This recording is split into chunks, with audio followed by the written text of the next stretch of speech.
The Lib Dem manifesto can be criticised mostly because of its scale, its unrealistic ambitions, its cost, and the political reality that it's not going to have power, and so it's acting simply as a pressure group. There are, I think, six main promises. The first is universal free childcare. The Lib Dems want to provide 35 hours of free, high-quality childcare per week for children from 9 months old until they start school. Well, that requires a lot of increased spending on children, hugely inflating the current budget. And this is a massive operation that may not significantly increase the number of working mothers or provide the developmental benefits for children. So quality, so one thing is the quality of the childcare, and the other thing is the way that might release workers, but it doesn't necessarily. So it's all based on a certain amount of airy-fairy fantasy and not serious analytical research. The NHS and social care funding, the second big promise, is to boost funding, to reduce waiting times, to improve services. Again, it's uncertain, it's vague. The complexity and the scale of the NHS means that increasing funding doesn't necessarily address the underlying systemic issues which are built into the NHS. The only way of dealing with the NHS is to change the delivery system, and that is about. There are plans at the moment which are afoot in some hospitals, setting up dedicated units to treat elective surgery, for example, that will not be queered by any sort of A&E crisis.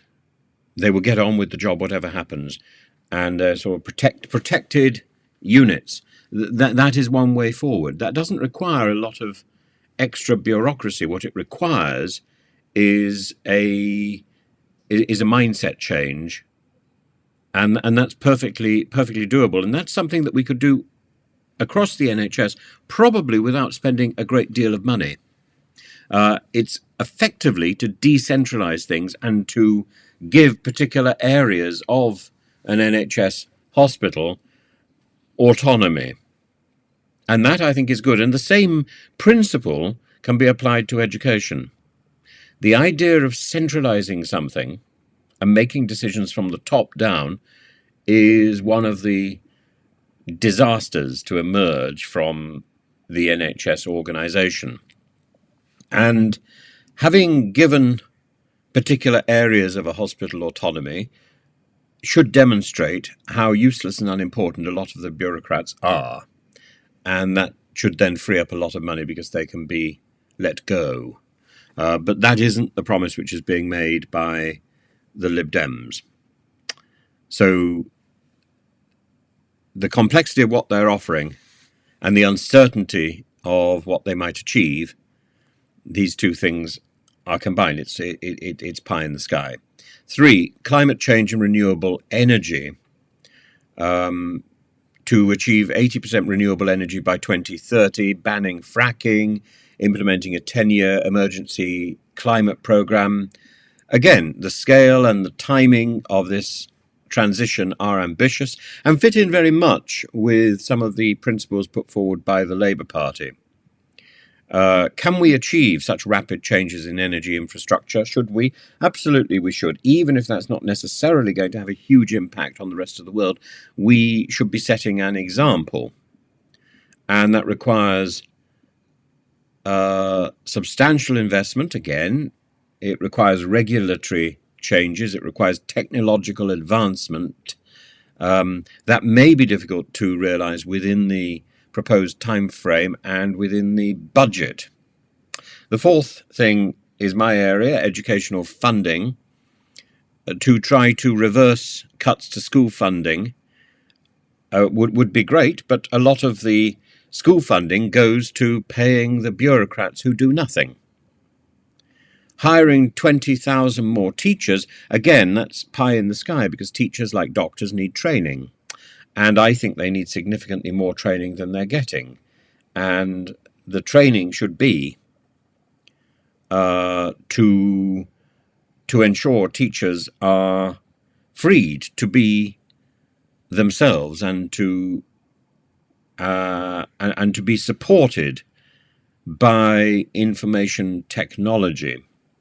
We need to be wheeling in more screens into the classroom, not individual screens for students, but screens for classroom teaching. And the teachers need to rethink their purpose in a classroom. Their purpose is to provide information. They are the guardian of the information, not the source of the information. That information could be bought in by a school. And that doesn't diminish the role of the teacher. The teacher is there to inspire and to monitor. And if the lessons are inspirational, the discipline follows automatically.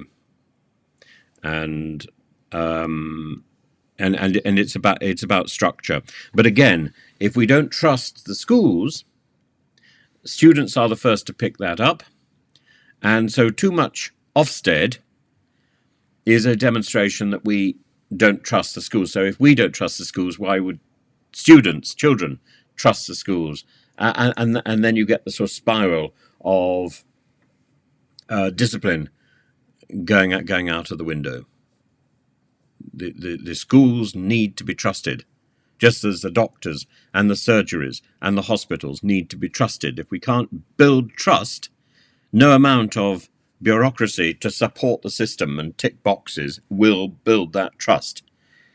That trust is something we invest in individuals and in groups.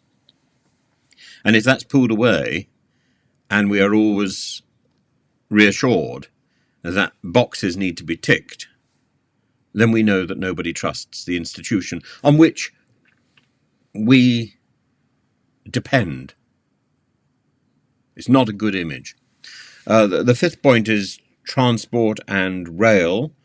To freeze rail fares, lovely idea, but that would involve investing in the railways. The Lib Dems say they're going to invest in electrification, enhancing public transport. Well, the first thing that needs to go is HS2, which is a vanity project, and we need to make sure that we are caring for the stock that we've got. The problem is we are leasing that stock. It's not ours. And that's where the big problem is, because we don't have the money in rail to actually buy our own trains anymore. We have destroyed the rail system as it used to exist. You go back even 30 years, and the rail companies had their own embossed plates and napkins and things for the dining car, and that doesn't exist anymore.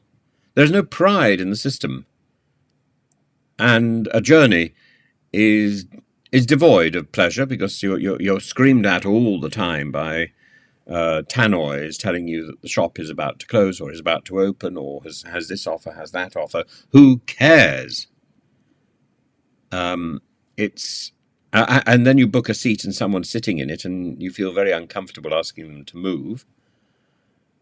Or, indeed, as I found on many an occasion, the seat has been double booked because the systems don't work. So we need to make the systems that we've got work, and we need to inject the railway system with pride. And while those two things don't exist, it doesn't matter how much money we put in. It doesn't matter how much we try and freeze fares. We're tinkering with the surface glitter.